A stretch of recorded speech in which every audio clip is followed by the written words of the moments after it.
Okay, hopefully the sound is working this time. Hello and welcome to this live stream on the Wake Park fault and evidence of land deformation close to Preston New Road. Before we start, I will say that I'm not actively watching the comments and I might have a look towards the end, so maybe questions towards the end. It's best to watch on a large screen as a phone may not show enough detail. We're going to start by briefly covering what fracking is for anyone who's unfamiliar. Essentially, a hole is drilled, usually about 2 kilometers in depth, and a horizontal well hole is drilled out from that hole where explosives fracture the shell rock. Sand and low viscosity fluid with biocides are pumped into the holes at high pressures to prop open the fractures with the sand in order to retrieve gas that would usually be locked within the formation. Now, I'm going to hand over to Professor David Smythe here for more information regarding the exact situation at Preston New Road.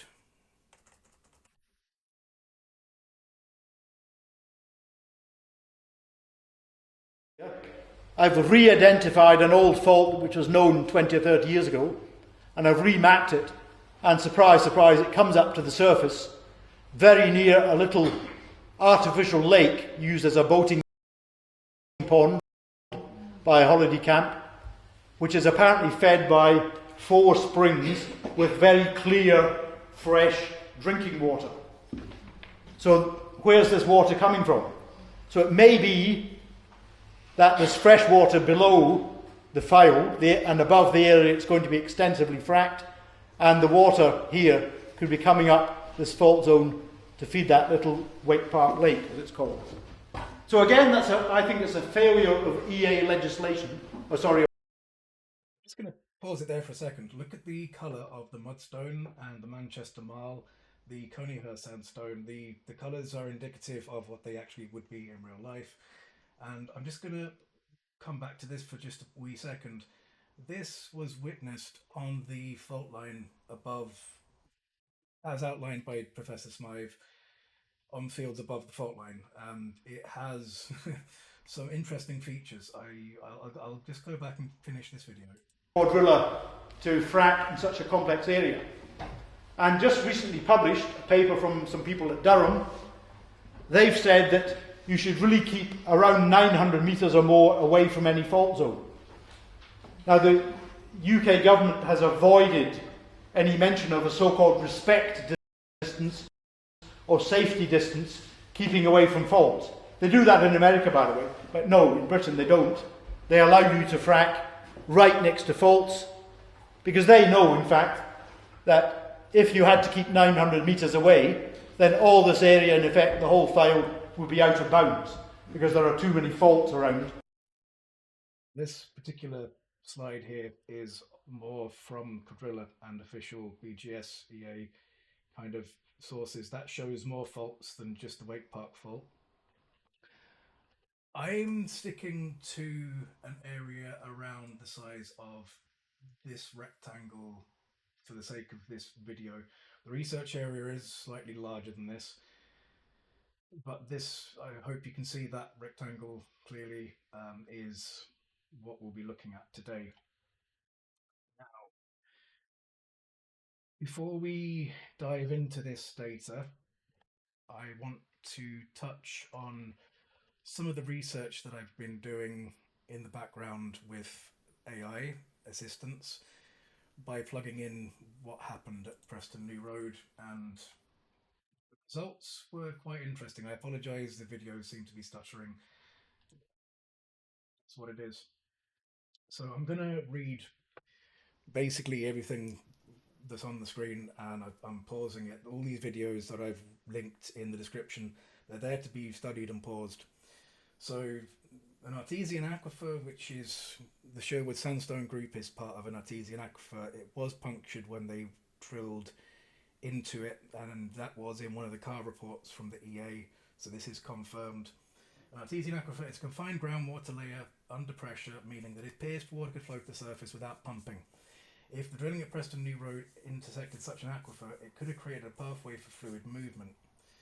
Being near the coast, Preston New Road is about 5 to 10 kilometres from the RSC. Tidal fluctuations could influence groundwater pressures, especially in a confined aquifer hydraulically connected to the sea.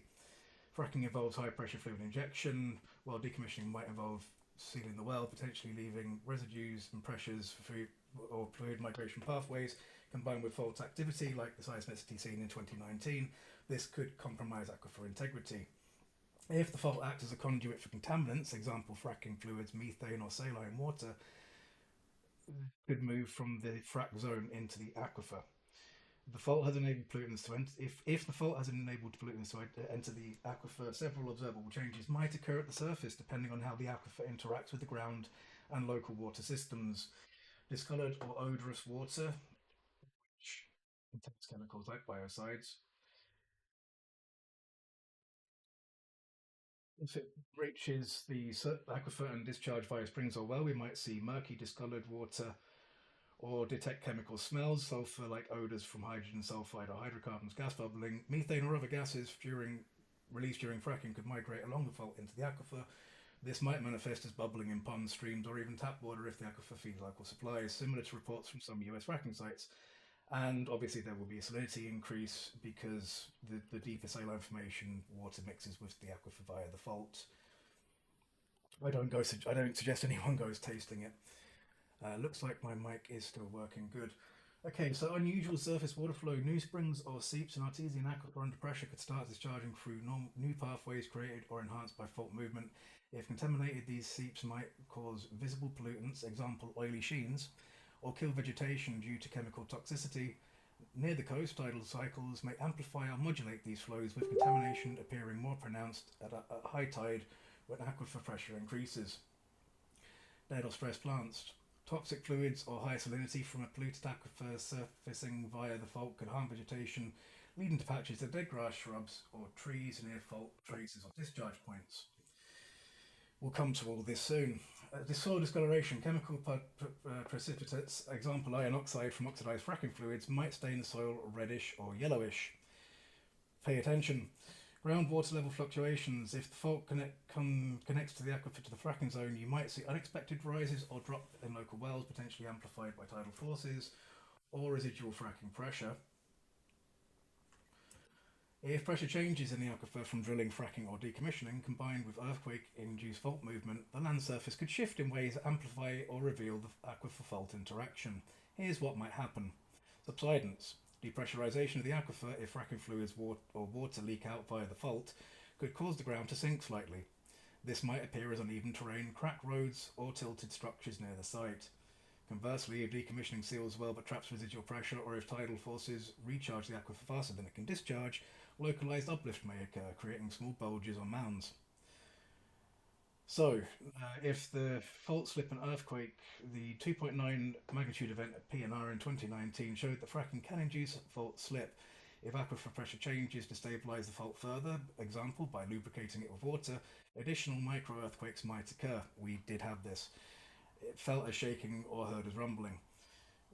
Yes, with surface cracks, if fault movement reaches the surface, you might see linear cracks or small scarps. More on that later, which is like steps in the ground. Especially if the fault is shallow, which it is, these could widen over time with repeated slip or pressure fluctuations.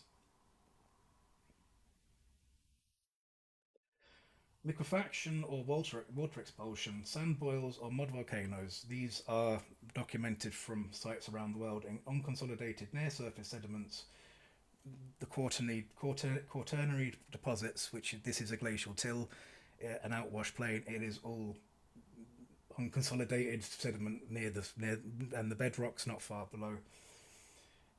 Seismic shaking combined with aquifer pressure could force water and sediment upwards, creating small sand boils or muddy eruptions. This would be more likely during or after an earthquake. Wet spots. Sudden aquifer discharge through fault-related fractures might leave persistent wet patches or puddles even in dry weather. We have seen this all over the Fylde since 2011, but also a lot more in the Balham area and going out to the Lytham Moss since 2018. So much so that farmers are trying to put in drainage to dry up their fields, even though they're wet when the main drain itself is very low. We've got that in pictures. Tidal amplification, cyclic effects. Tidal forces could exaggerate these phenomena with land movement or water expulsion peaking at high tide when aquifer pressure is highest. This might create a rhythmic pattern of cracks opening and closing or seeps flowing and stopping.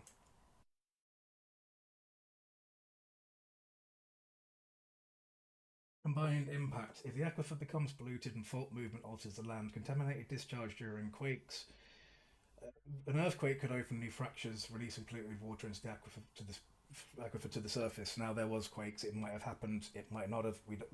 I can't prove anything. Visible as sudden non-muddy chemical-laden flows. Cracks or subsidence could affect roads, pipelines, or building close to PNR, especially if the trace runs close to the surface, which it does. Long-term shift. Repeated pressure changes. The seismic event might gradually shift the land, altering drainage patterns, streams rerouting, and exposing more of the aquifer contamination. In the Preston New Road context, I'm not going to dwell too long. Conclusion: at ground level, you may see polluted springs, gas bubbling, dead vegetation, or soil stains as signs of aqua contamination via the fault. If pressure changes and fault slip cause land movement, except subsidence, cracks, small tremors, or water expulsion, possibly tied to tidal cycles, they would likely be localized near the well or fault trace, but could worsen with time or seismic activity. And yeah, being useful. So, okay, let's recap this for. Let's just think about this for a moment. Uh, Sorry, this is unscripted. It runs now on to yes. Okay, actually, this is not too bad. This is the area on the file close to Blackpool. That's the pad here. I apologise that the rend even watching it on YouTube, it's not great. This is all the different faults in the area, including the Wake Park fault. Now, there's the Woodford fault. There's a Thistleton fault. There's even other faults that have been identified by Quadrilla, as David Smythe said. Professor Smythe said the area is highly faulted. They should never have been fracking here. So there's all of these in the area, and that's with the topography of the area overlain. So I'm going to let this run. This is very recently, 2025, and we're going to link back to the LiDAR data now, because this all starts at the edge of the site. You can see sediment staining, you can see land deformation, and I'll prove the land deformation here in a second. An oily sheen on the surface and discoloration of the fluid. Now, this is when they were working on shutting in the well, obviously in March. You can see the date there. So all of these are designed to be paused, to be looked at. So there's only a few seconds in between. Here is a point of origin for the seep, and I'm assuming this is related. Someone who's an expert in fault ruptures at the surface, I would love to speak to them and get their opinions on this. This area is on the pad west, and this in particular, the bit that we're looking at here, this is all done on in meters. So 0.14 meters is 14 centimeters, and that's a minus. So it's minus 14 centimeters, and that is this bit. I mean, its neighbour we were just looking at is 12 centimeters lower. Now, that's 1 centimeter is this colour. I could possibly do better with the colour grading, but this is what we're running with at the moment. I had more contours. The file is large. It's a long story. Suffice to say, all of this QGIS stuff takes a lot of time and processing power to make happen, and even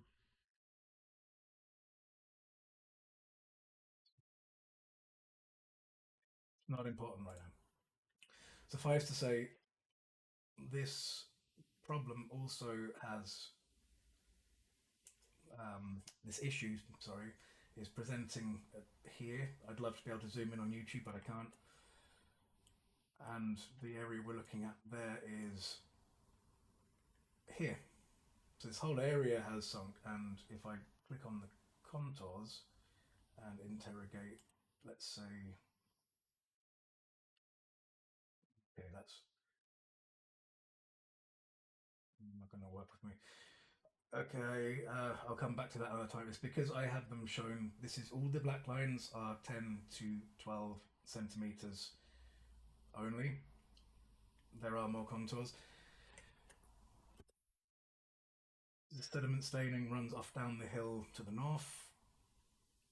and also off to the west, and you can see the pattern here through the landscape, and it connects to all these other issues. The dead vegetation, sediment staining, and land deformation. This is all the things that we've just been told about by an AI who's looked into all the research from all around the world. Even ponds have shifted in their seating. This one's not so obvious, but the one further down the hill, we call it Hex Pond, which is this one over here. As you can see, this is all connected in the sediment staining of and stress within the vegetation. This is all from 2025, as you can see.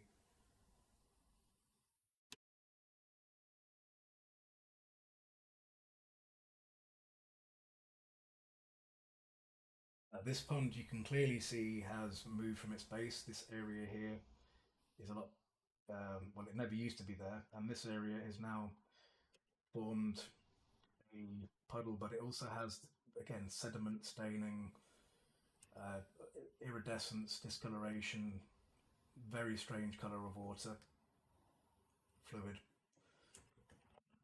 And for context, the LiDAR data from 2018, so this is older data, it might be deeper than this now, puts this at 19 centimetres, a drop around the edge there. What we just saw here is here, which is substantial drop. Now, the reason this is saying it's elevated, I believe, is because of a water reflection error.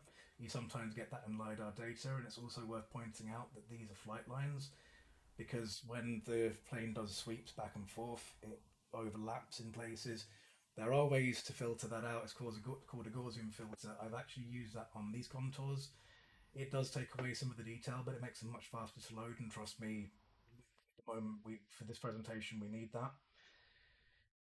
They do remove some things which I haven't done to the raster, which is this background. A raster is taken from a LiDAR point cloud. I think I'm jumping ahead of myself here. Actually, no, it's a good time. It's a good time. Raster is taken from a LiDAR point cloud. This is the environment.data.gov.uk website, and it's never worked with computers. Right. So, for a polygon, this is a very big area to be downloading and working on. It's a lot of data, I'm not going to lie. But we're here now, get tiles, and then under LiDAR program point cloud, there's the point cloud, there's 2018, 2022. You can download each one of them squares individually.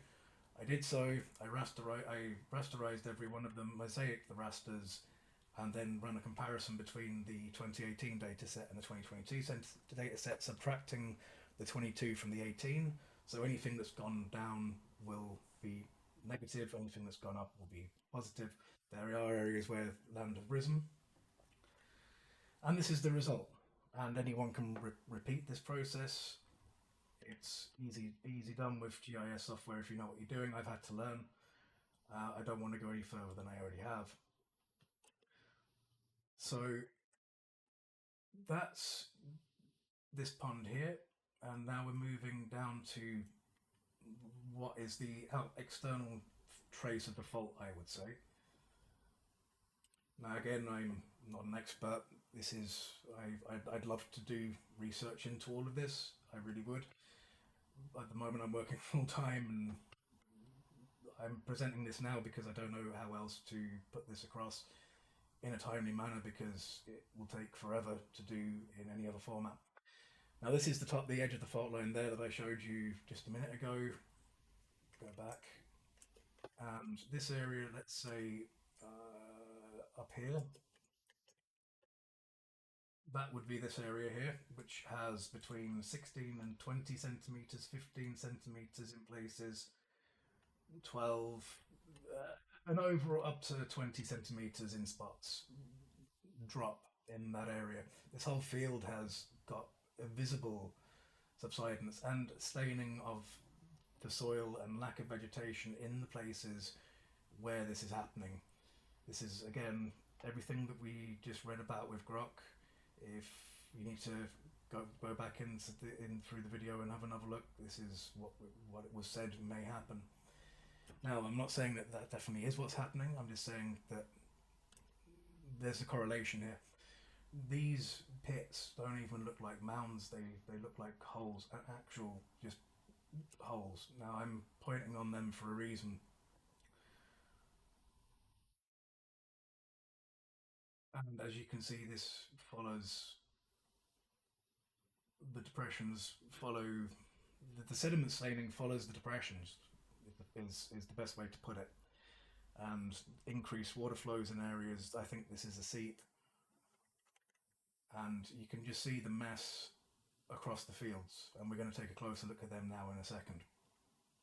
Iridescence in the water here in this pond. And that's not to say, again, not saying what it is or what it isn't. I'm just pointing out that this is a thing. It's a thing that's happening close to a fracking pad or a former fracking pad. So we're moving on to these fields over here now, and you can already kind of see some of the features. This hole here, let's get a closer look. This hole here is over here, and we're talking 37 centimeters, 36 centimeters, 32, 29. This whole area has gone down by a considerable number of centimeters between 2018 and 2022. These are from 2025. So again, what we're seeing here in images may be greater than what the evidence is from the LiDAR. And these issues continue both sides of the main drain. They're not limited. They cross boundaries of roads and watercourses, which leads me to believe that there's something from underground, not above ground. And even in the stream, there's patterns that can be matched from the bottom of the stream to the banks. These could be fissures, which this pattern here is indicative of, and that links to the staining. And the reason I say that it's all linked is because, as you'll see now, it's very evident. Here's another example of a fissure that crosses the main drain. Again, this is all meant to be paused and studied. It's there's too much to go over piece by piece. Now these areas here, you can see they're moist. You can see there's sediment. It could just be that they're just where water pools and they've dried out and it's perfectly normal, right? Maybe. These particular spots have gone down by 34 centimeters, 32 centimeters, 27, 30. Where I'm clicking and these red pixels are, that square meter has sunk by 28 centimeters compared between the 2 years. As I say, it may be more by this stage. I don't know. And these patterns just continue all along the fault line. And when I say all along the fault line, I mean this entire area here, which is 12 centimeters around this black line around the outside, a lot deeper in some spots within.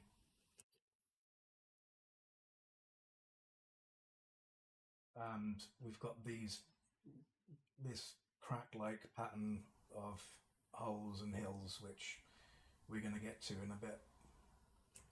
And even here in the bank, you can see there's some kind of a collapse, and it continues across to the other side.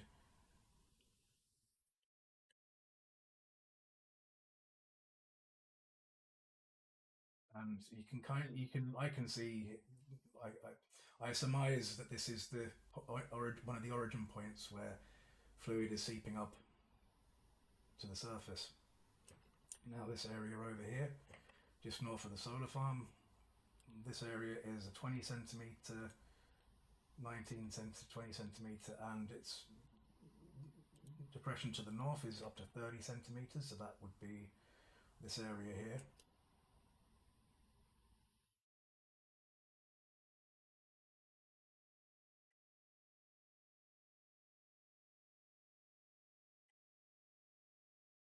And you can see the fracking site just up the top of the picture here.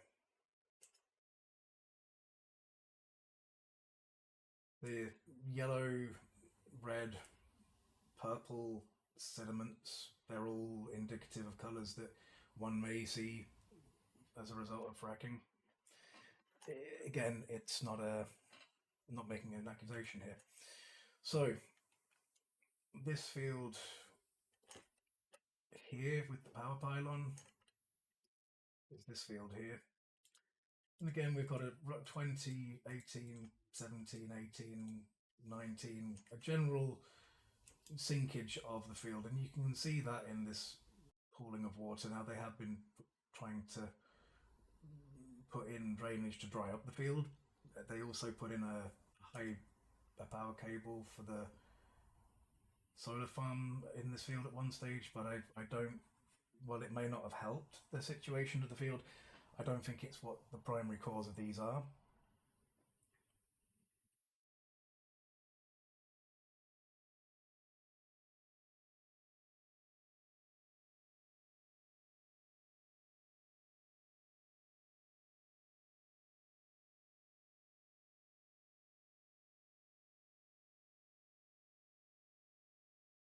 Apologise for the camera shake here. So now we're moving on to the neighbouring fields which haven't been ploughed, and we can see a very interesting pattern and shapes in these fields. This is the crack pattern that's formed of, well, what starts as hills but then become holes. Not in every case, but in a lot of cases, these holes have turned into this crack. That does not look like mammals, and we've got these big areas over here which have sediment staining and some red sediment in the crack pattern. Some of them are definitely not mounds, some of them are.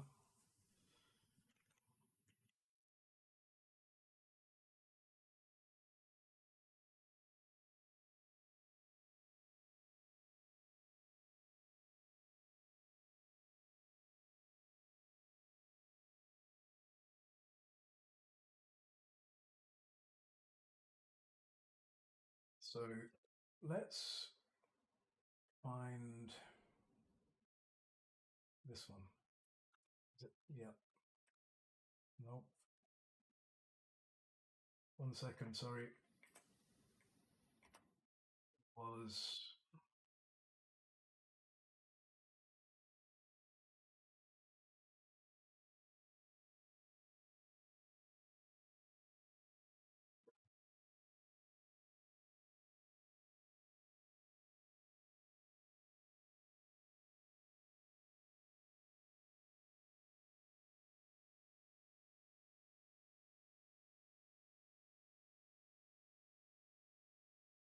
no, I'm here we go. Yes, sorry.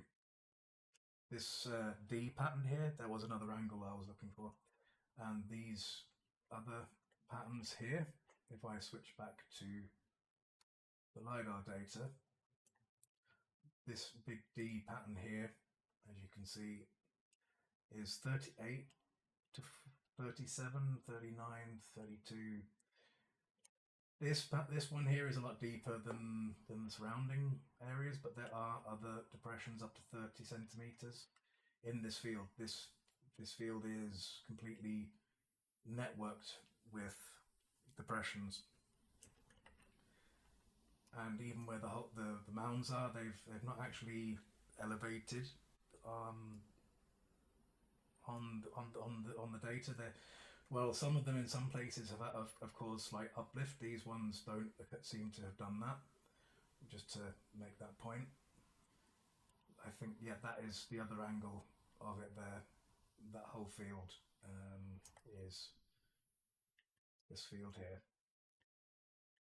There's the solar farm right there, which would be off to the right of the picture in this one. Okay, moving on. Still in the same field now.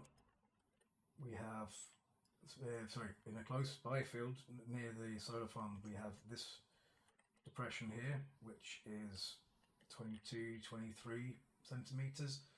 Again, filled with iridescence, green, red, different sediments. These could be from the aquifer. And you can see this continuation, this pattern, all the way from where we looked downhill, straight downhill from the pad, straight through these fields.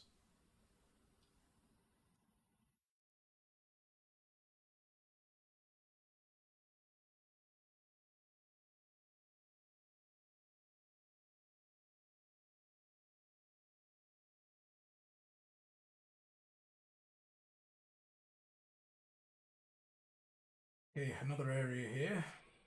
There's a power pylon just there for reference.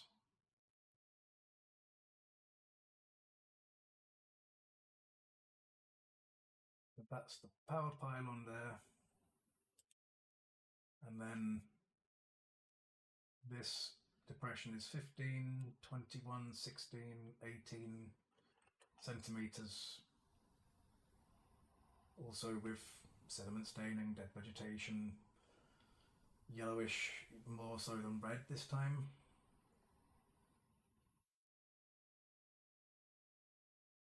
Now these are just from where the drain has been cleared, I'm pretty sure. This area here, this pond used to actually sit further up there in the field. We have pictures of that going back. It shift location, and we can even see that on the LiDAR, where it used to be has actually gone up by 3 centimeters, and where it is now is 25 centimeters below where it was. You know,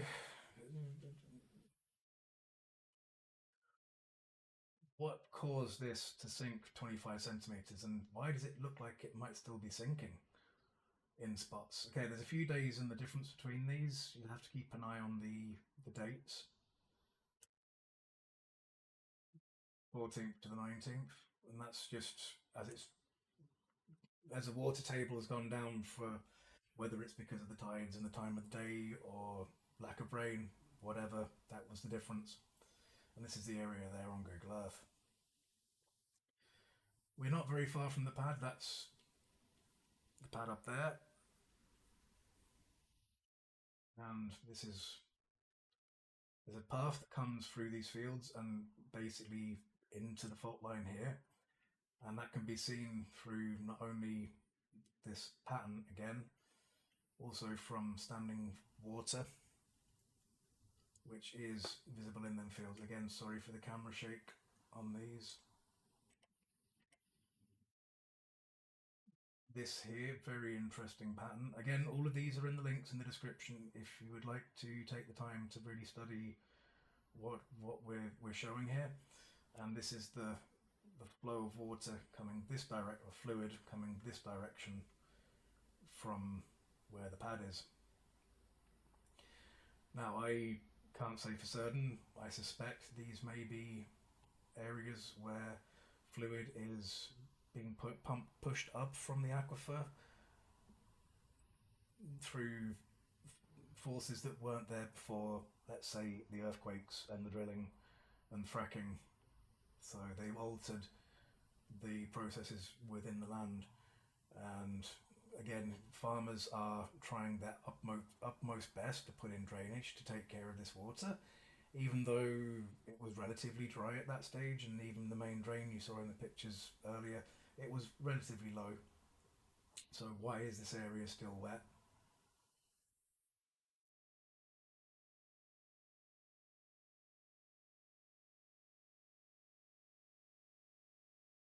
Now, talking of sediments and not deposits that are not in hills, this is what I believe to be an example of a larger one of them.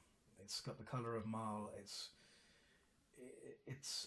being pushed up and spread out like a fan, that's how I interpret what that particular area is. And you can see these patterns again on the other side of the main drain going off into the distant fields, and that would be the main drain here, the area we've just been looking at, with actually uplift in a lot of areas. This is areas where the hills are, where there has been uplift. It's not very much, 2 centimeters, 8 centimeters. There are definitely areas there which are higher, and there's, as I said, this is the area where some of that sediment looks like it was erupting. Very close to where there's areas where there's deformation. And this is the patterns in the field across the road, as you can see over here. There's like a triangle, there's like a wave. The wave is there. This is obviously only from 18, so what we're seeing in this picture could be deeper and different to what we're seeing there.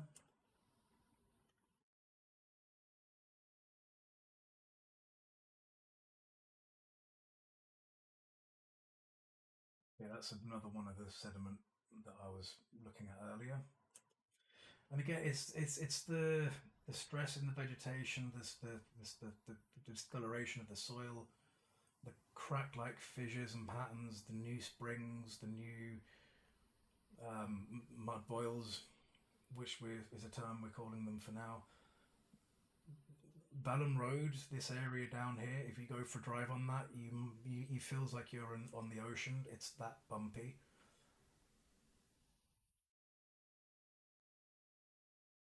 And that is the mounds on one side and the depressions on the other side.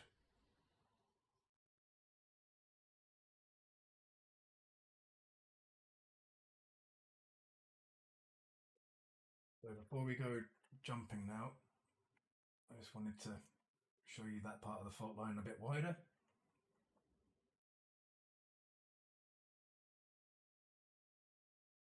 Now, unfortunately, I haven't got the file with the contours more to the east of the pad. This is looking mostly to the west, but that's fine for the purposes of this video. And the depressions we were looking at from the other side of Balham Road is that field here where there is 15, 14, 13. I'm noticing a little bit of a pattern here where there's areas that are looking like this that have sunk by over 10 centimeters, and it's a pattern that runs from, well, the mouth of the fracking pad, maybe not the actual mouth, but very close to the fracking pad, all the way to a fault line and beyond. So speaking of the fault line, let's just switch gears very quickly.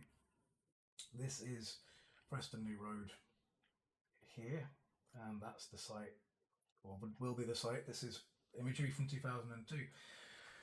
This fault line has always experienced water issues because it's a superficial fault line that's feeding springs in throughout the area. It's always had a deep staining colour in the fields with a brown, and the main drain has turned red in the past when there's been disturbances underground. However, in 2011, Prees Hall became a thing, and right underneath this big red area here, there was a bunch of earthquakes that, well, basically deformed and yeah, they caused an earthquake. The thing is that the entire fault line around it, for some reason we haven't got all the imagery up there, there's this really strange hue in some of the fields. You can see some of the problems in fields that have been sown, but you can see it more in fields that have been ploughed. I guess that area was too wet for him to work. Also, this area here, Wake Park, this area again has always been a water-fed spring. The fields have always had water issues, but nothing quite like this. Yeah, this field over here is also something we're going to be looking at very shortly. But in 2012, the interesting thing that we witness is this iridescence and this algae, which could be fed, and it's this one especially. It seems to be seeping up in the field from below rather than running from the drain into the field.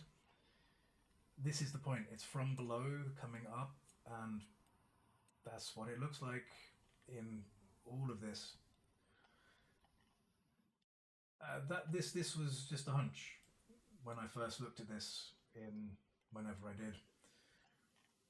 But this red line is the Wake Park Fault, as pointed out by Professor Smythe. It could be 20 metres below the surface between the quaternary deposits, which is the glacial till, and it could be 50 to 100 metres either side. So you can imagine this could actually snake along the floodplain, the peat area, the place that's always had loads of water because it's a fault line. But not only do we see it in the fields here, we also see it along some of the fields here where we're also now noticing similar issues. Now, okay, you could say that this has always happened on the Fylde coast and this is part of the normal water course. Or you could say that this was fracked a year ago and now there's these strange features appearing at the surface. It would be very difficult to say without further investigation, but the stress vegetation, all the signs were there in 2012. Again, they had fracked just over here. This area had turned into a conduit for definite. I've got pictures of that. And then as time goes on, things kind of relatively get back to normal. I mean, there's some issues that just don't go away, but relatively things calm down. Oh, I'm missing a point, by the way. At the end of the fault line here, Anna's Road, this has already been drilled, and you can see the remnants of the site here. And, for some reason, stress vegetation going this direction. But you can also see a lot of wet, soggy fields and discoloration, staining, and this patterns here of fluvial processes which have long since remained dormant that look like they're now coming back. Now, I need someone who's an expert in faults and what happens at the surface to interpret this a bit better, but there's definitely a different colour going on in 2011. And these fields never really recover. Like this one here in particular. Now this may just be sediment left from fertilizer falling into a underground feature. It looks very much like a crack to me, and it's a persistent one. And they've had problems with this field. They actually used it as a depot for building the new road along there.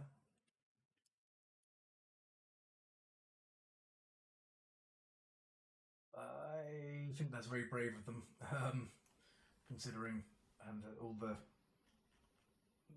same deformations can be seen in the water after compaction as there were before they even entered the field.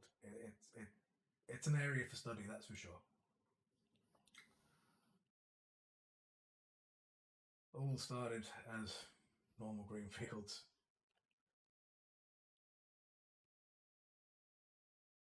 And just to refer to the contour elevation profile, Anna's Road would be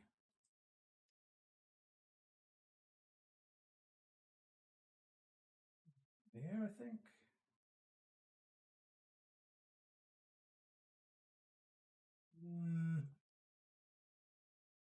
This area, as you can see, this whole area that we've just looked at, I mean, you can't really see what's going on the place where they had the construction site because that obviously messed with the data. But all around it, we've got 15, 14, 36, 45 centimeters of depression. Okay, maybe there's a water issue in some of this data. Maybe it really is half a meter of drop. I don't know.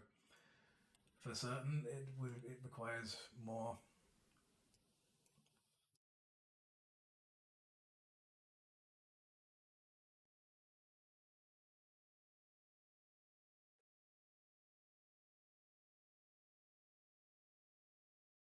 Okay, I will skip over some of this.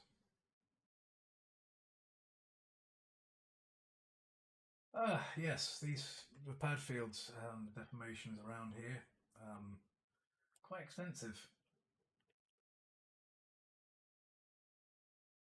This will be an error, but this area here, okay, 7 centimeters, 7 centimeters, 6, 7, 9, 7. They are there, and you can see the undulations in the pictures. In 2017, there were obviously still undulations there, but they were different than they are now. They've changed.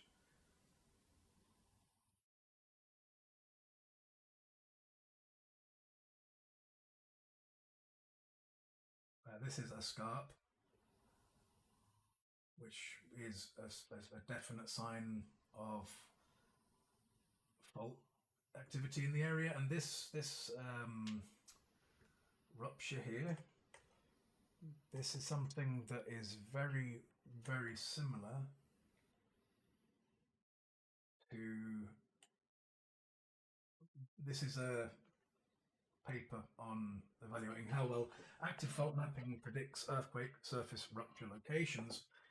And I was just looking at this for information, and the features that we can see here on the satellite, which, well, there you can see number 6, it's got a scarp, deflected stream, cross cut. There's a, you can see the deflected stream, you can look up scarp. It's also there on the LiDAR imagery. This is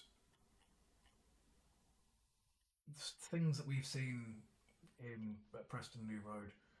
Looking at these interpretations now, this is obviously areas that are faulted. The problem we have with sediment staining, this is an example of that. And one more. Where was it? This slip, you can see this, keep an eye out for this slip. Here we go.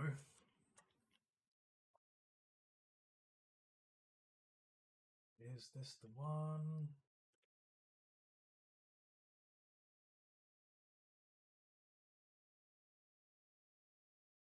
Yeah, here. This kind of collapse with the flow out, that is one of the indicators of fault rupture, and we see this a few times.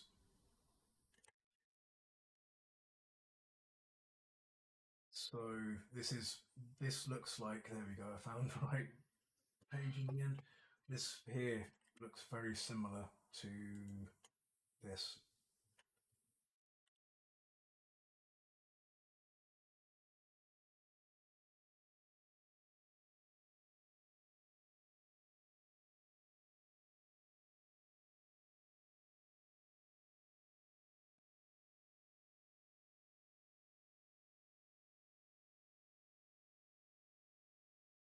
Now again, a natural feature, but is it natural when it's exacerbated like this? Now there seems to be another outwash fan down here. And the whole area just looks really strange by 2024. That was the area in 17.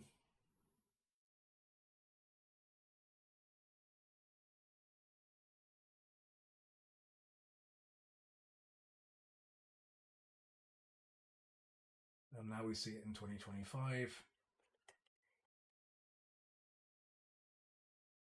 Well, the top half of it has risen by 8 centimeters. That would be this bit. That's risen by 8 centimeters.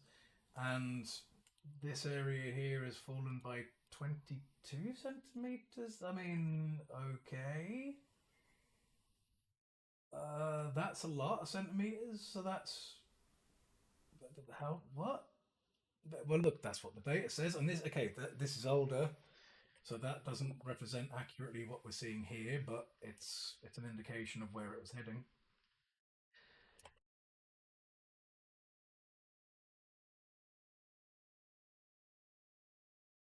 Just it's hard to see with drone images, which is why we have the LiDAR data. It's things that I've long suspected as problems, which are now confirmed. Um, okay, this I think I'll come back to later, and that I think I cover later, and that I think I cover later. But I am going to read just the end of the Grok research conversation. It's based on your observations. I'll stick with fracking induced artesian mud boils as a working name, but here's an updated explanation incorporating new specifics. The artesian and aquifer and fault activation, where Preston New Road sits, has a landscape with underlying artesian aquifers, confined water-bearing layers under pressure. Fracking pierced this aquifer during drilling into the Boland Shale, disrupting its natural seal. Combined with fault activation from seismic events, this allowed pressurized water and fine sediment to migrate upward along fault lines or fractures. The mud, with a worm-like consistency, soft, cohesive and fine-grained, extrudes through a small opening, forming mounds resembling molehills or miniature volcanoes. A small point of origin is just a narrow conduit.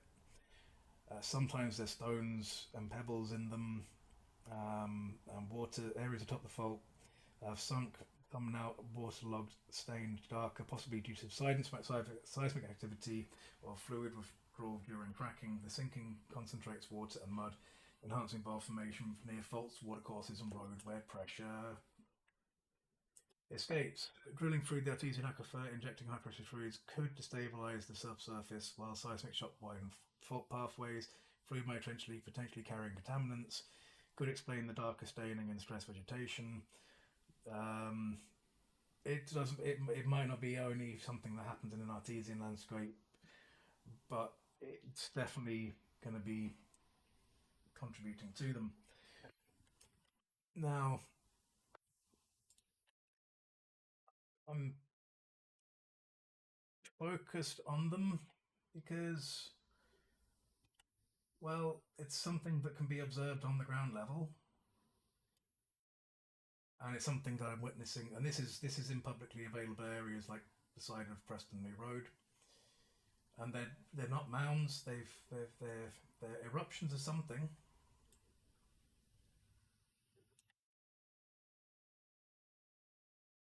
And there is leaning street furniture and problems with infrastructure in these areas as well, you know.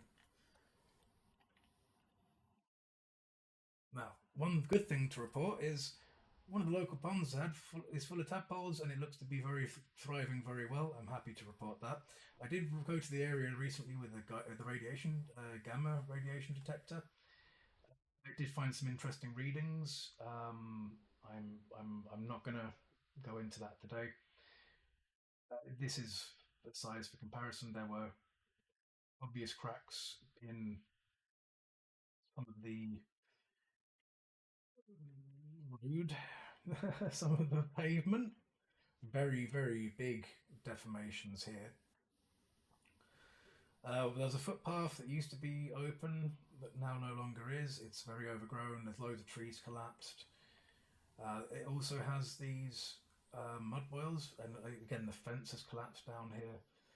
These mounds, sorry for the blurry pictures, they've been here on. I remember them 6 years ago in the same place, but the fence was never that bad 6 years ago. And as you can see, they seem to be the same, coming up in the same place over and over, and then getting eroded away and then coming back again. There's no tunnel underneath. There's nothing that looks like a molehill. They're in the side of the road on the verges,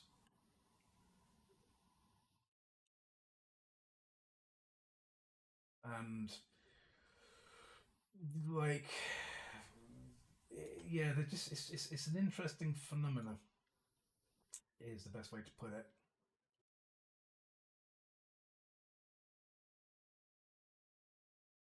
Now, the radiation readings were actually higher than background in some of these locations.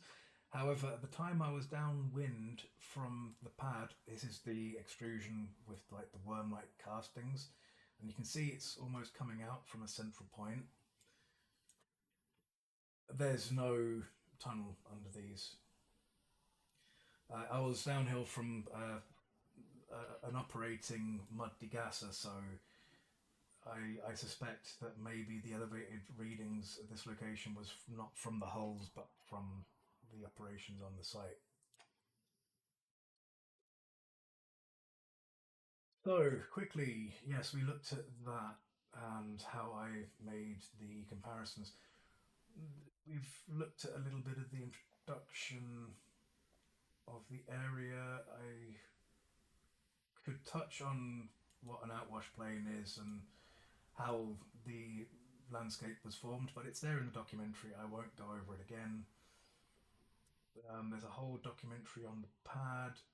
Some things in here are worth mentioning. I'm just going to try and find. Right. This would be days starts to of the issues. Well, there's loads of subsidence issues around the pad. The pad documentary is worth watching itself, but they had a tanker leak of an iridescent fluid 10 days on the pad before it erupted into the surrounding landscape. And this red discoloration that's in the fluid on the pad here, where it's some kind of depression that they've put gravel on top of, yeah, that was coming up all over the place too. So, and the same patterns can be seen on the pad that can be seen in the landscape, almost as if Mother Nature's got some kind of repeating pattern to her when it comes to how things sink into the land. Anyway, like this is all conjecture. Right? We have absolutely no solid evidence that all of this weight and all of the activities that were going on that site caused any problems with the land whatsoever. The discoloration and where the water pools are both like kind of key with these images. Again, there's a whole documentary on the pad on its own, but one thing I definitely do want to point out is that the fluid on the outside of that fence looks distinctly the same as the fluid on the inside of that fence in colour, consistency. Um, it just looks very similar. But keep watching because the ripples that we're seeing, again, I apologize, the quality when these things get put onto the internet is so much lower. By the way, I am recording this, it will be uploaded to YouTube, so it will be watchable in hopefully better quality. So you can see there's like a very persistent, strong stream of fluid at this location. This is the side of the fracking pad, by the way, like just in case anyone had any doubts on that.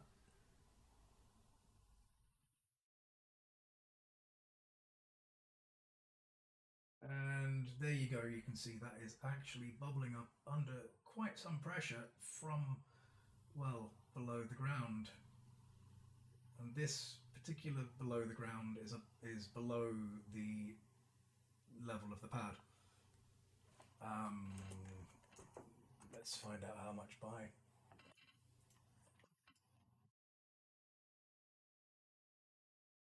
Okay, it's a bit difficult to see in all of that mess.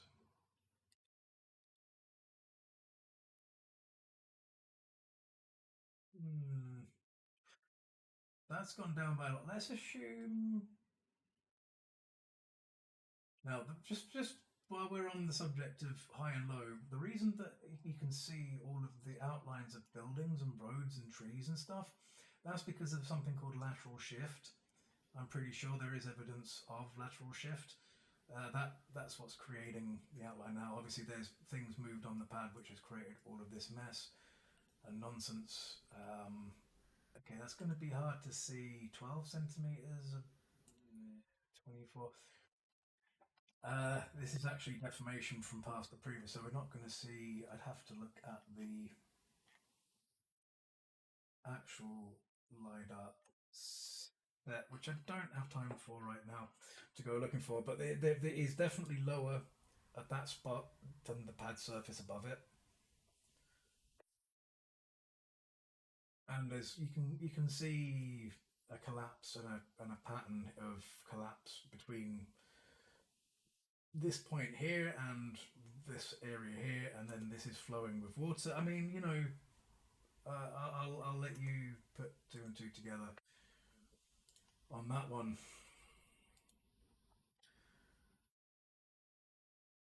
So I'm going to hand over to Past Me now. This is going back 5 years ago. This was something that I was sending to people that didn't really get very far, unfortunately, because, well, with the time we had nothing backing it up, basically.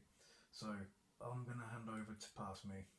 So the issue that we're looking at here has been noticed not only at the side of the pad, but also most of the way down the hill and all the way to the nearby fault line. This fault line is pointed out in David Smythe's research. It's also linked in this email. The problem that begins shortly after drilling, and it's in the path of water flows. You can see some of these look like hills, but other ones don't look like hills. They look more like holes, and as time progresses, this landscape actually changes. It looks like it may be subsiding. In January 18, there's a lot of water, and that's clearly, to me, moving through this area. And what occurs down at the end of this water pathway here is that a load of sediment comes in, and you can see here it stains the landscape in the area, and the land continues to morph from what we can see. This pattern is seen elsewhere, and I do believe personally that this is water causing this, not mammals.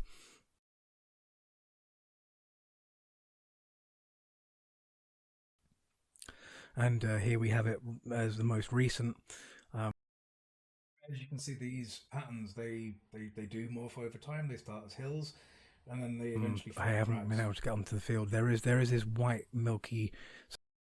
That was pointed out in Grok's thing as something that could happen. Substance coming out of the drain in that area. I don't know if it's related or not. So there is another area just literally up the field from here on the main drain. It's on top of the fault line. It's right next to the motorway.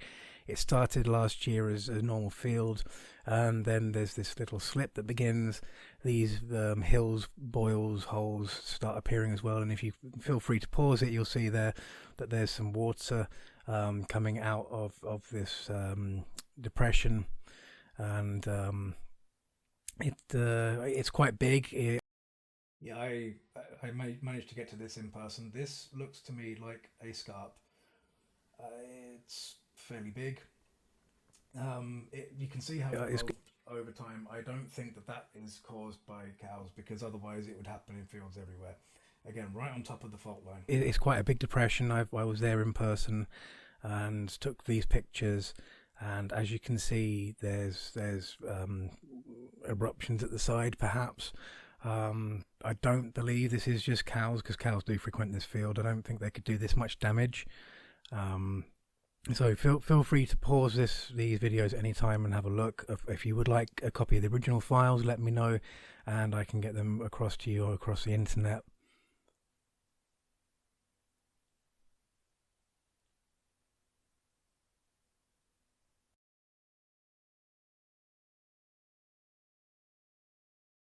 Yeah, so this is an interesting feature.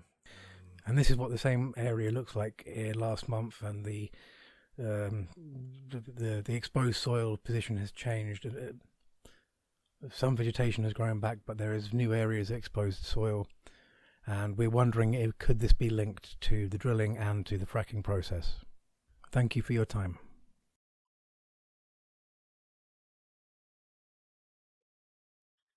Yeah, so looking now,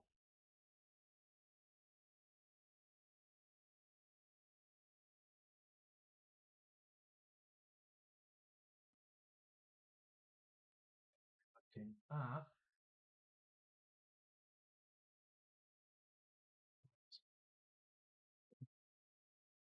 this field over here. So the area with the hills that have collapsed, we're looking at 15, 14, 17, 14 centimeters meters of drop. This whole area has various depressions in it. There is some uplift of like a centimeter or two in this location, but where the scarp was down here, we're talking 17 centimeters, 27 centimeters. Yeah, again, these are not small numbers. So that was just one of many areas. So I don't want to make this go on too long. I'm probably going to skip some of this.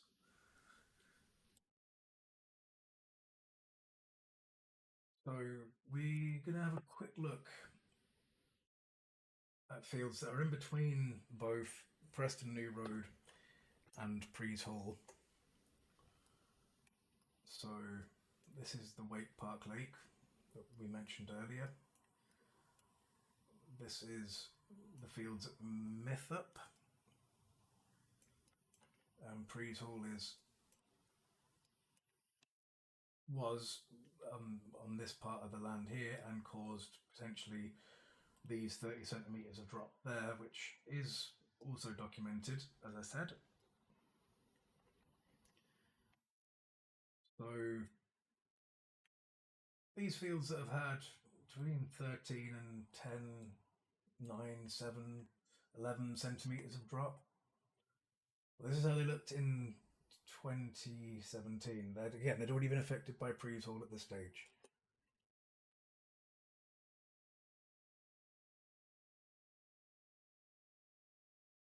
This is basically a step-by-step time lapse.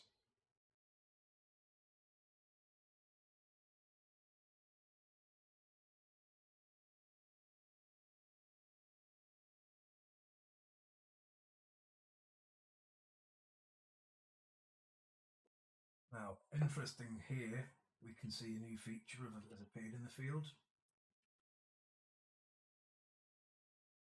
And this area is an area that slips considerably. I believe, again, that is part of a fault rupture, and it would be the job of a qualified professional to quantify that idea. And you can see the iridescence, the staining of the soil, all of these reappearing potential indicators of problems.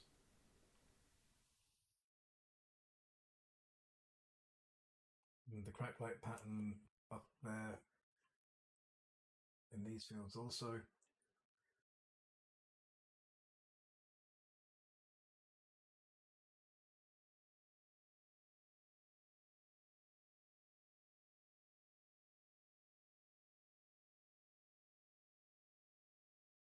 So I'm going to skip forward a bit because that was 17, and then in 18 it changed to the sum of 8 to 7 to 12 to 10 centimeters. I witnessed it happen, but we didn't have the data to back it up. and you can just see like this depression here has become very big. The whole field has changed characteristic. It has the dark sediment staining, the vegetation. Some of it is going through stress, potentially linked. Now, amazingly recovers, but not without areas of particular interest. And even if there was no contamination, there may be contamination in the future. And if there was contamination, it may have been washed away. We don't know. This is this field is definitely not looking the best. And even the problem actually crosses under the road there, and you can tell that on the road surface too. Links into this area, which links into this area, which has a very yellow, red, white, green combination of sediments. It's a very gnarly looking area with some questionable um, features.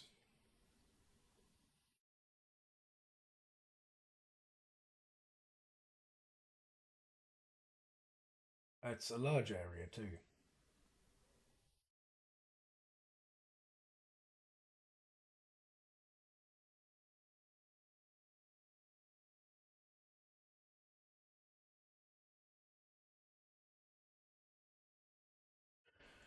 And not only that, but if you follow the line through the forest that's just to the west of that area, lots of trees came down. This is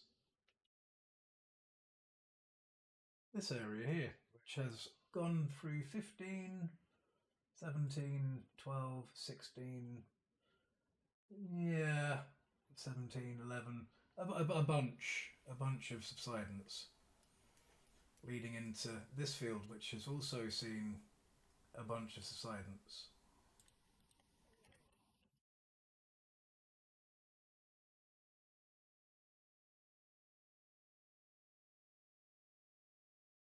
Yeah, sorry, this is the field in question, and you can see going back to 17, this iridescence was back, or sorry, was present, and it was present in the main drain too.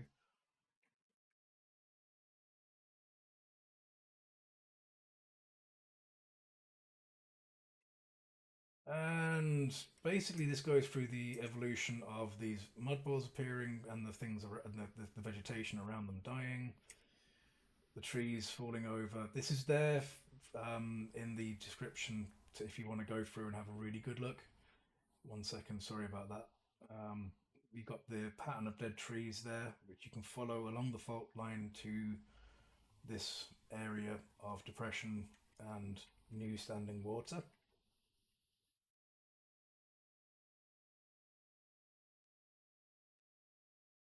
It had the algae growth earlier on in 2018, which could also indicate problems from the aquifer.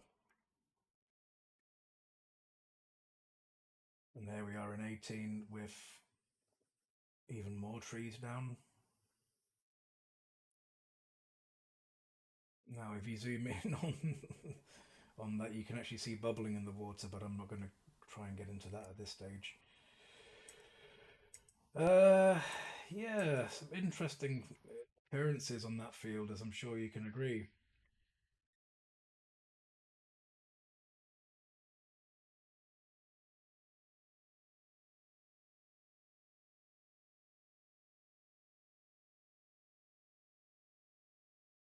And obviously, the vegetation here in October 18 has all died. Now, again, is it just because of the fact it was waterlogged, or is it something else that's caused that red?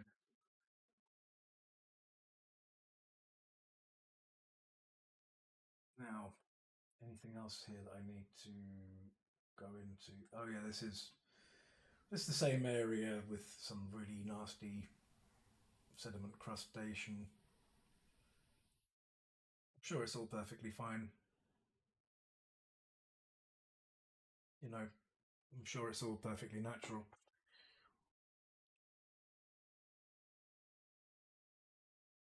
So the field on the other side, where a farmer in 2017 lost all his hay bales, why he'd leave hay bales in a place that was going to flood, I don't know. They all seem to have moved as well. They left a trail when they moved. I don't know. Weird. And the field just kind of goes from bad to worse. I really feel like I'm skipping too fast here, but I also feel like I've gone on for too long already. But again, you can see it ends up with this red sediment staining, the iridescence in the water, the fissures, these mud boils that are connected to these same areas.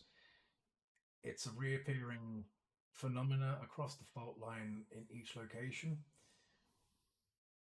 And where it happens, well, the majority of the time they sink. And this is what's left behind. Other times they actually cause slight rises in the landscape, but very few and far between. Um,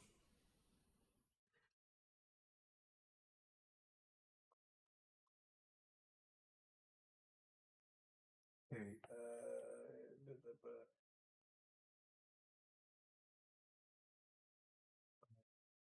just looking for something.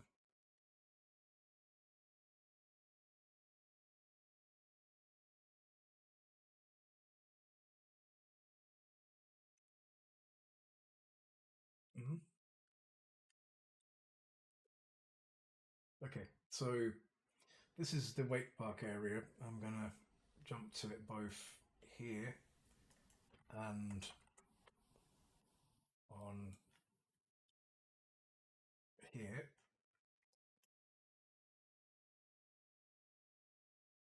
The fields that had these problems erupt in 2011 after the fracking, iridescent staining, and progressively getting worse over time.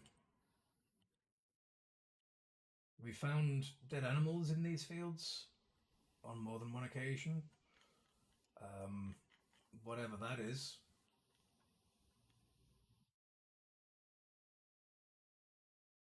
whatever this is, the problems haven't really gone away for them.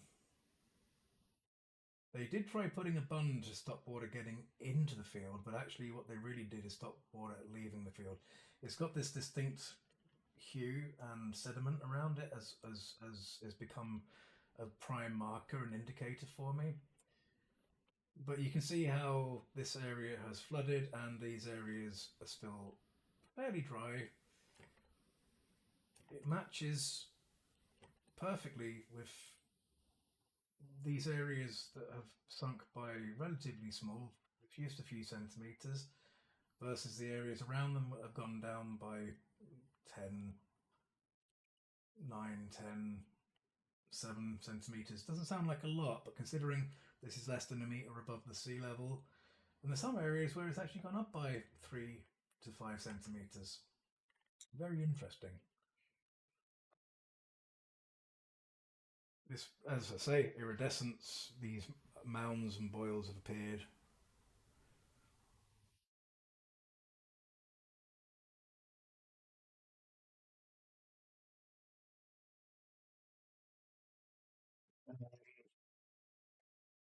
Yeah, we've got the iridescence that came up everywhere when they were drilling. Sorry if I'm skipping through again, but I don't think we've all got all day to look. And again, the videos are there, the originals are all linked in the description if you'd like to go and take a closer look. You can also download them and zoom in with something like VLC Player if that rocks your boat.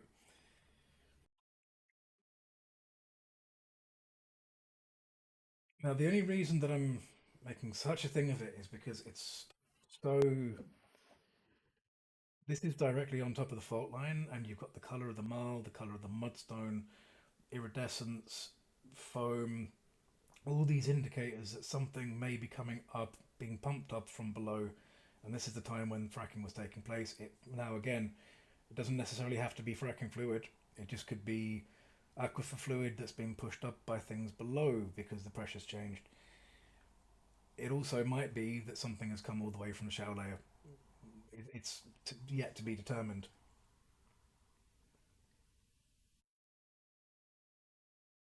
And you can see this flow starts from that point and actually works its way to the banks there. You could be pushed by wind, maybe. It could also be carried by gravity.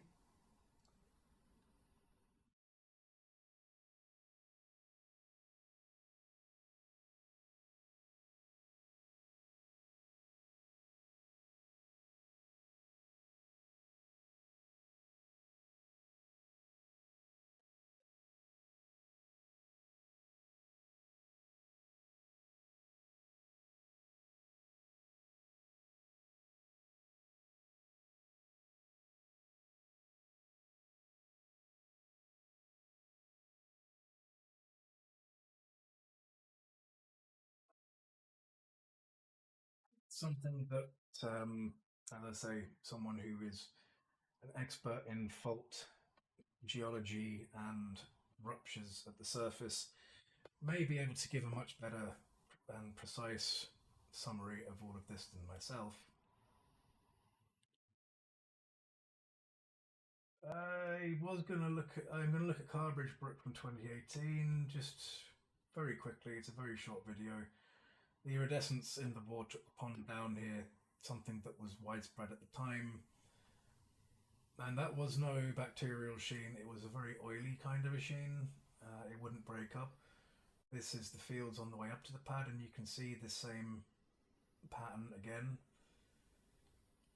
And it's definitely linked to the depressions. We've looked at this is the top of the fault line. There's so many questions from all of this, and it's not just any one thing in particular.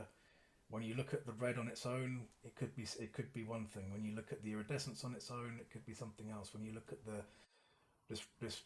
depression patterns, maybe. But the thing is, the depression patterns are linked to the sediment, which is linked to the water, which is linked to the fault line. Because what else would be causing this these phenomena to appear? And why is it that a lot of these phenomena would only appear in areas where there's disturbance of the surrounding landscape and evidence of issues?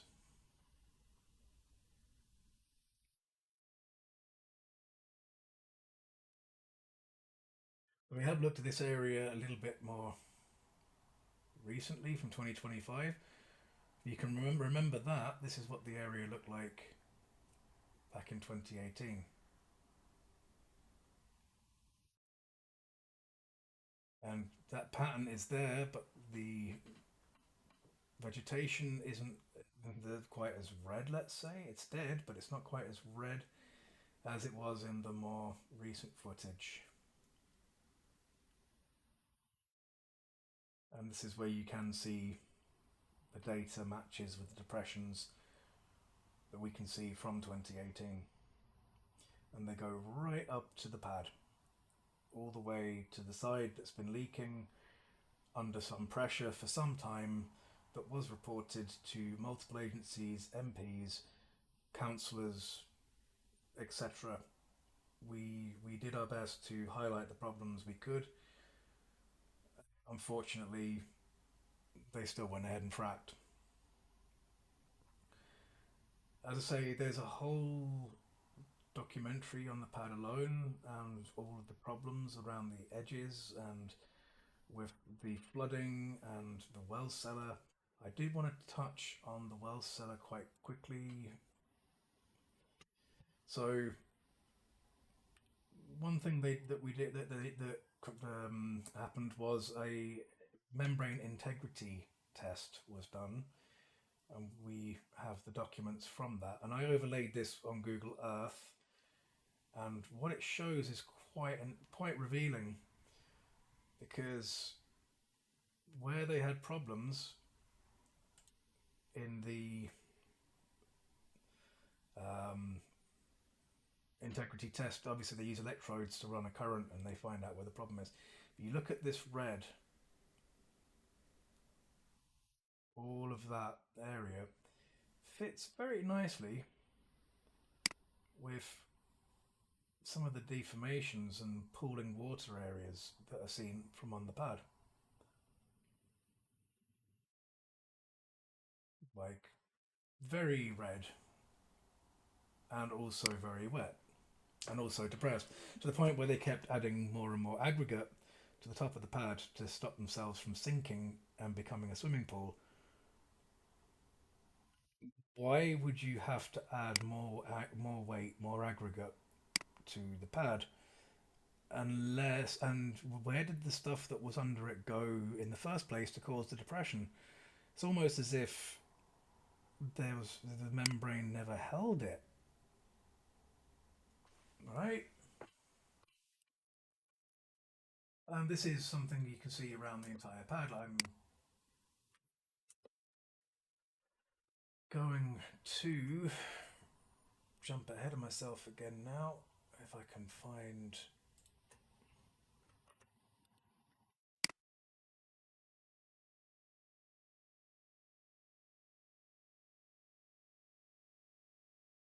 Bear with me.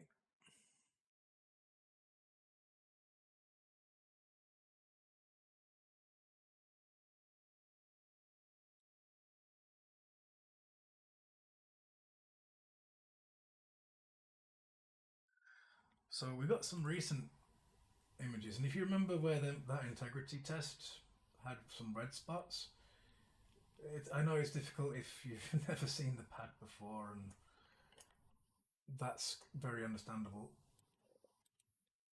So, well cellar is there, flowback tanks are here, and we're looking kind of northeast. So this area is just below the wellhead in this representation. It's up here. And okay, wow. I can see there's a link between where the red is there and where the red is here. But they've had a lot more aggregate on since. And you can see that the flow, I mean, that's how low the area that was pressurized with water in the earlier video was compared to the top of the pad. This is, to me, areas where fluid is coming out and basically migrating its way towards the cellar. I'd say this is coming up onto the pad and not falling onto the pad. Just my intuition, let's say, because based on the patterns of the way things have been are, and just over watching it over many months. Here, the same kind of pattern from starting from an origin point and flowing out. It's like there's fluid coming up at the edge of the well cellar. Interesting. And here's that depression we were just looking at again now. It's changed a bit. In fact, it looks a lot flatter.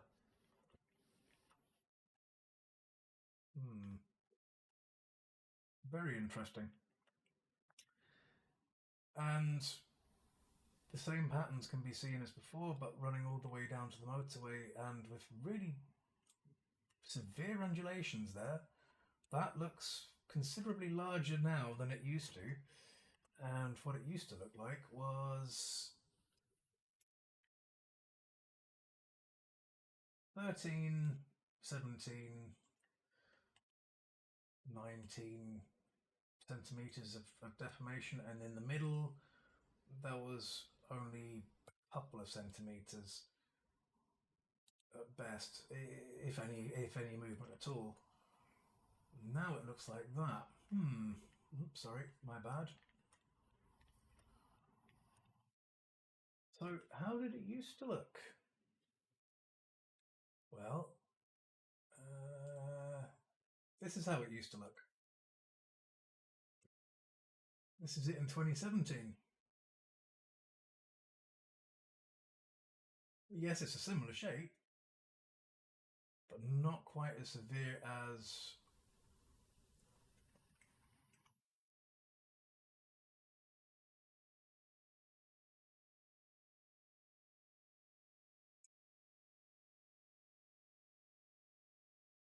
it is now.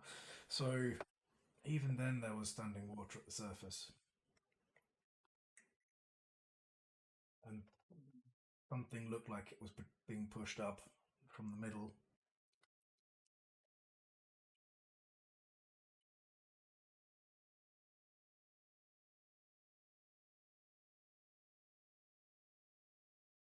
Over 4, and then this is in later in 17 when the issue starts to become more apparent.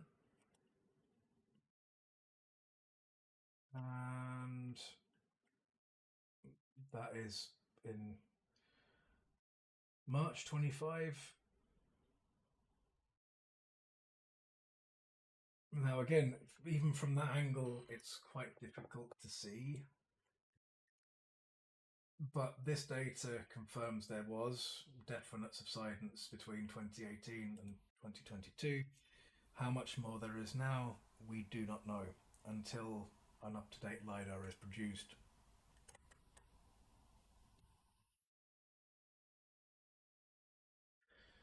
So I'm not going to carry on. I think I've gone on for long enough.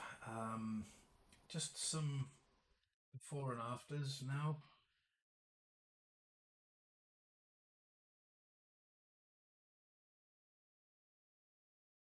Rehashing a lot of the old stuff, but it's stuff that is backed up by new evidence.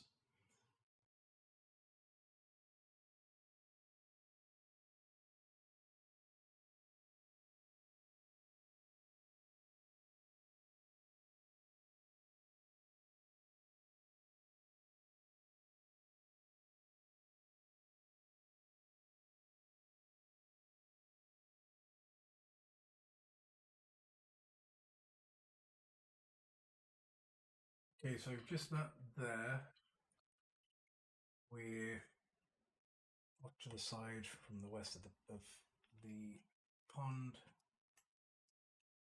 There's the pond. We're off to the side to the west. That's had 10, 11, 13, 12, 10, 12, 10 centimeters of drop. So that picture on the right, or the one on the left, is a lot lower.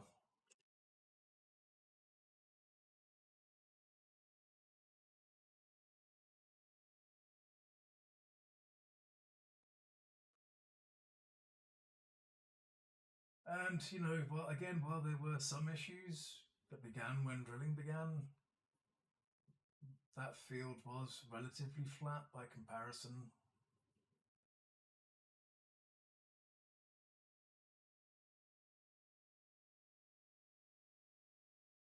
As I can say, this marks the beginning, the top of the trace that goes from the pad itself all the way to the fault line, and the fault line runs from, well,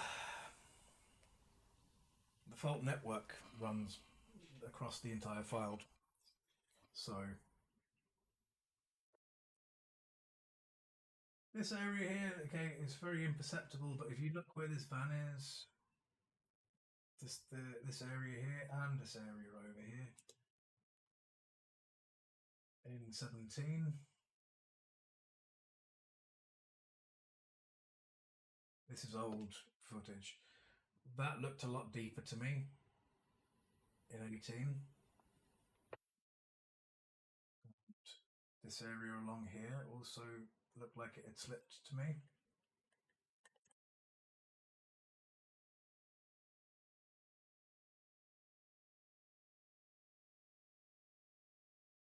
So this bit here, 22 centimeters. And along the road here, 10 centimeters. these comparisons that I brought out then were actually of note.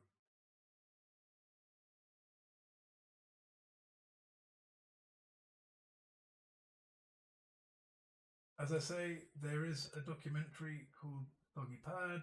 I didn't know how to present things. I still don't know how to present things properly. So this goes through the construction from Bearfield, which had basically a lake.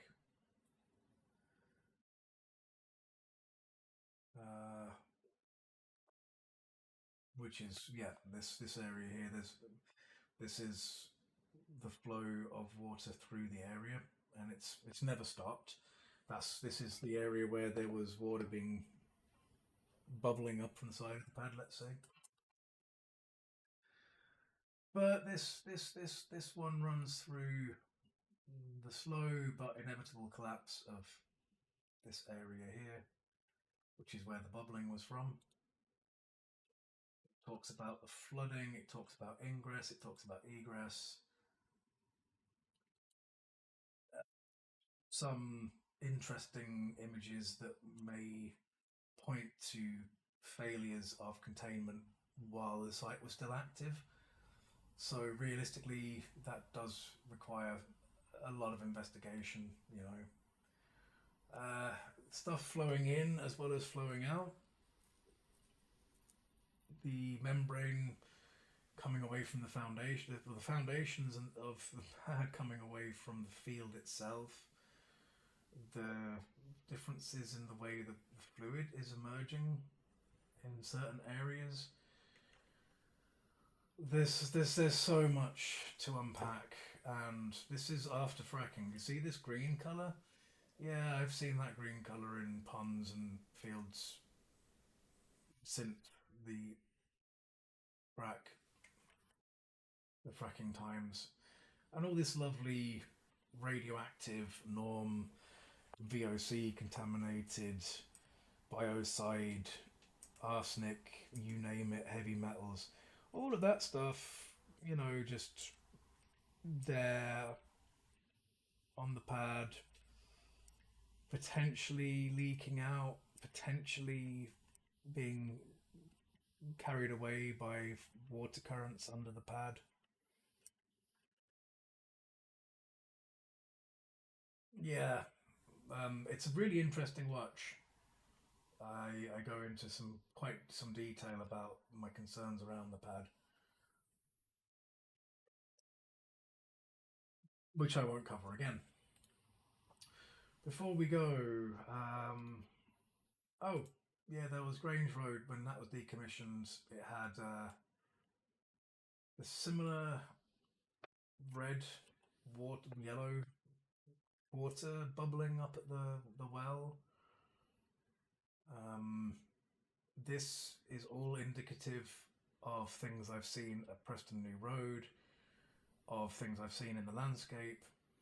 With the colour mask applied, you can kind of see the pattern that I'm referring to.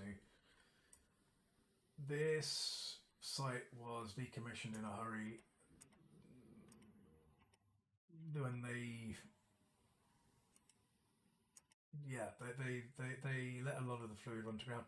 Now it's been that long, they say surely there's no problem with it, but if that coloration was coming from under the ground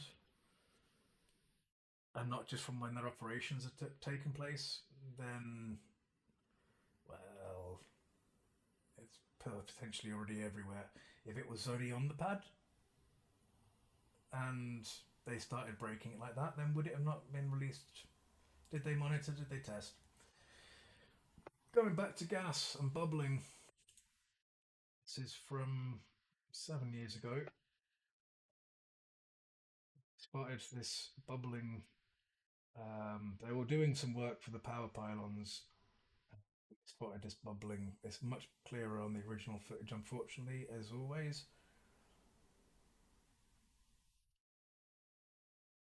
But that is definitely something bubbling up from below the surface. We don't know what it is, and it has that sort of foamy kind of stuff around the outside. Hannah's Road, why not? It's there. Um, this had iridescence in the drains. Now it is a PT area, but this iridescence was flowing further in the main drain a lot stronger. We have footage of that. It definitely wasn't bacterial because it didn't break apart like bacteria does. It's an oily sheen. Again, it might not be anything. We'll never know at this stage because it's long gone by now.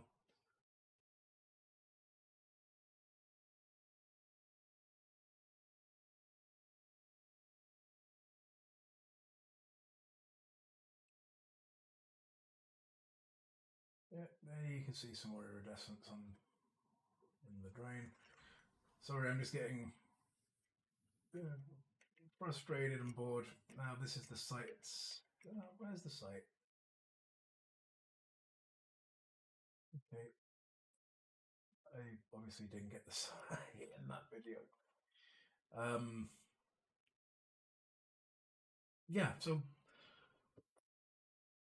I have no actual absolute proof that this was caused by quadrilla, but I do know that the entire fault line west of the three sites that they drilled, the fault systems in them areas have slipped by considerable numbers. There's some uplift, and then between that, so uplift between this fault network and this fault network. I don't know if that's the Thistleton, the Woodford. I think it's more likely to be a Thistleton. That also shows signs of 16, 14, 17, 15 centimeters of depression. Now, I know the area is known for subsidence.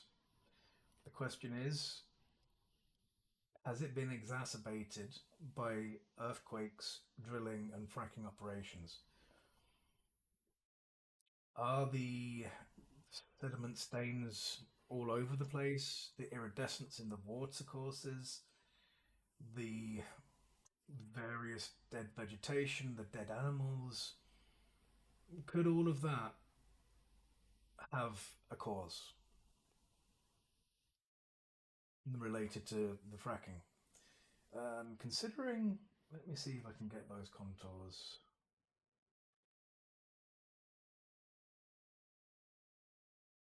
Where is these? Okay, maybe not.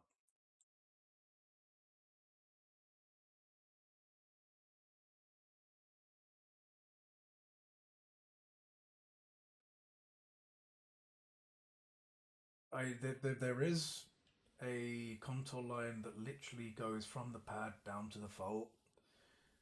I need to make a presentation. I need to write a document. I need to have all the coordinates, and that's a lot of work. It would take a lot longer to do that than it has done to make this video. And I am in the process of it. It's just I work full time, and I'm trying to do this as an someone who hasn't been instructed in the ways of higher education, uh, and in desperate need of help from someone who actually knows the most what a fault line issue looks like at the surface.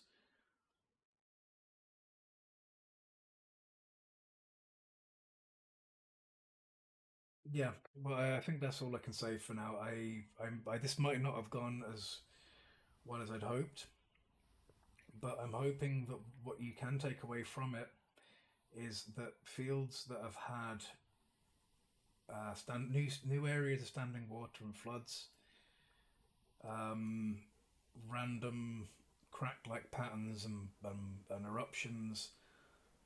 This has all occurred along the fault line, close to where they fracked and where they drilled into and there's so many coincidences that if you put them all together, they don't look like a coincidence anymore. They look like something different. That's all I have for you for now. I hope this reaches someone who finds it interesting. I am gonna go and I guess get back on with my life for a little while and revisit this in due course.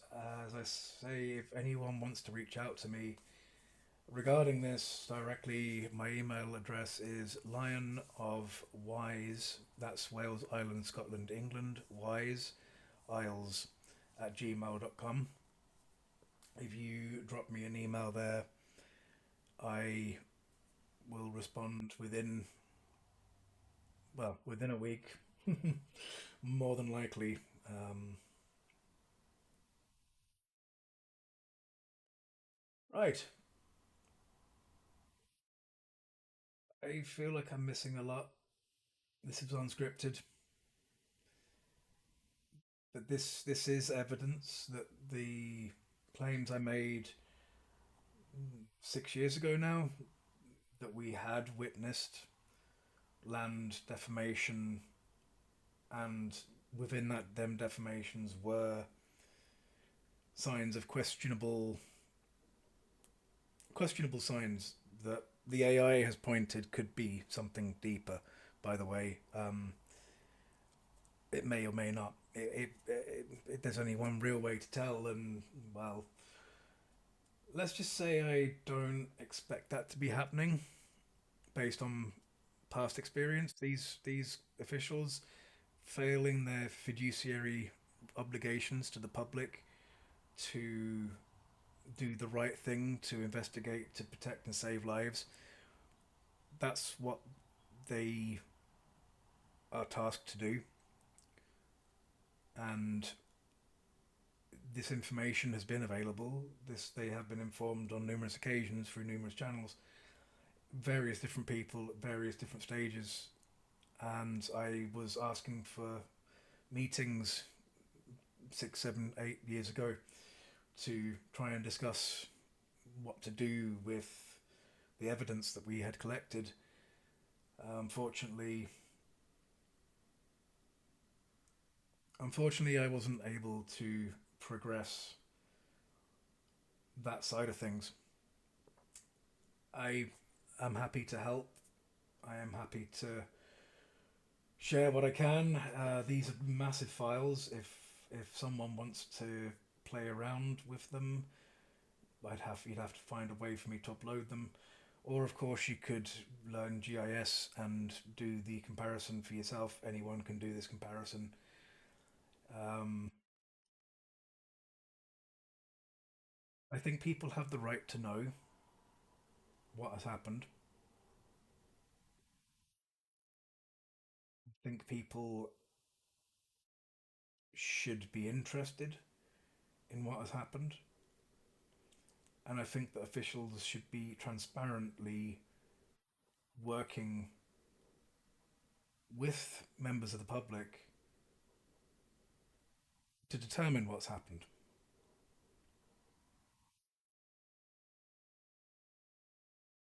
All I can do is say, this is what we observed, this is the potential, and now someone needs to take this and run with it in some official capacity.